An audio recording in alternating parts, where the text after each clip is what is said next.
is asking about the right time to pray tahajjud. We've answered this question so many times. I'll put it in a nutshell. We have a big umbrella that is called night prayer. And night prayer is any prayer you pray after Isha until the adhan of Fajr, which is the break of dawn. So all of this is called night prayer.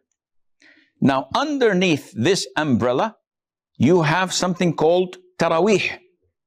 And Taraweeh is any prayer prayed in congregation in the masjid during the nights of Ramadan after Isha. Then we have something called Tahajjud.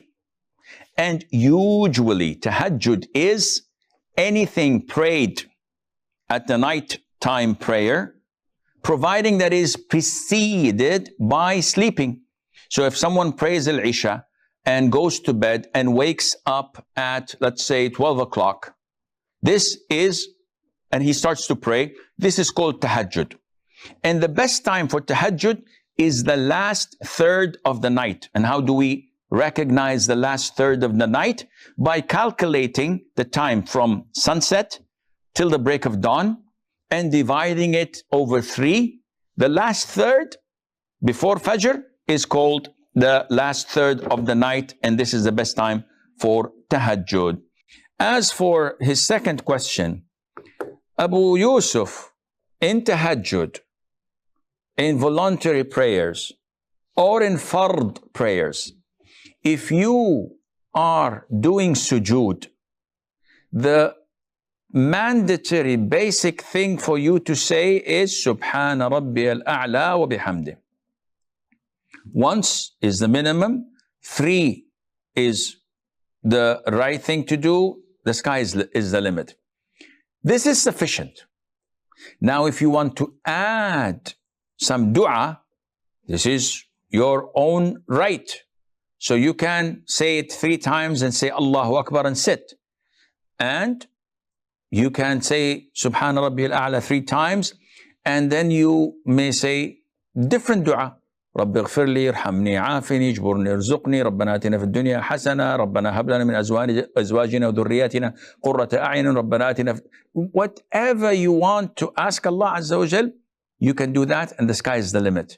But if you want to restrict yourself only to the mandatory dhikr and say Subhana Rabbi al-A'la wa bihamdih 3 times, and likewise in ruku' Subhana Rabbi al-Azim wa bihamdih 3 times, 5 times, 10 times, whatever, and without increasing or without adding, that is, without adding any dua afterwards, this is totally legit and permissible.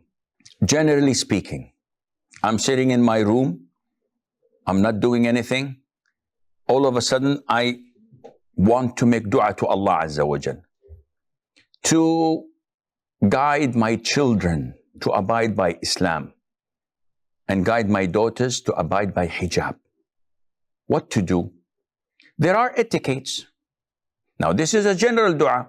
The etiquette is to raise my hands and to praise Allah Azza wa Jal. Allahumma lakal hamdu hamdan kathiran tayyiban mubarakan fi. And to offer salutation, what is known as darud in Urdu. So I say, Allahumma salli ala Muhammadin wa ala ali Muhammadin kama sallayta ala Ibrahim wa ala ali Ibrahim innaka hamidun majid.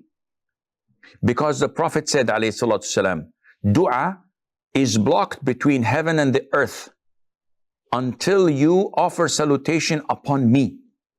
So we have to offer salutation upon the Prophet ﷺ. And after that, I would say, oh Allah, guide my children to abide by Islam. Oh Allah, guide my daughters to abide by the hijab. And go on. This is the etiquette of dua. Now, when I am in sujud, the Prophet told us that when you're sujud, you are as close as you can be to Allah Azza wa Jal. So, make dua. And he did not tell us praise Allah Azza wa Jal or offer salutation upon the Prophet alayhi salatu wasalam. So we go directly without doing that. And also, before salam, after the salutation, in the last rak'ah, the Prophet says, as-salam, choose whatever dua you wish. So praising Allah Azza wa Jal is not part of the Sunnah here. And offering the salutation is not needed because I have just done this a couple of seconds ago. Now, Fatiha is not included at all. She says, Sania, do I need to recite the Fatiha? Fatiha is never recited when making dua, whether generally speaking or when you are in sujud. Not only that, it is prohibited to be recited in sujud. It is prohibited to be recited before the salam, because this is an innovation. And in the sujud, it is prohibited to recite the Quran. Therefore, you are not allowed to do this. You don't have to praise Allah or offer salutation upon the Prophet ﷺ. What happens if I do? During sujud, it's okay. It's a dua. But it is not part of the sunnah to do so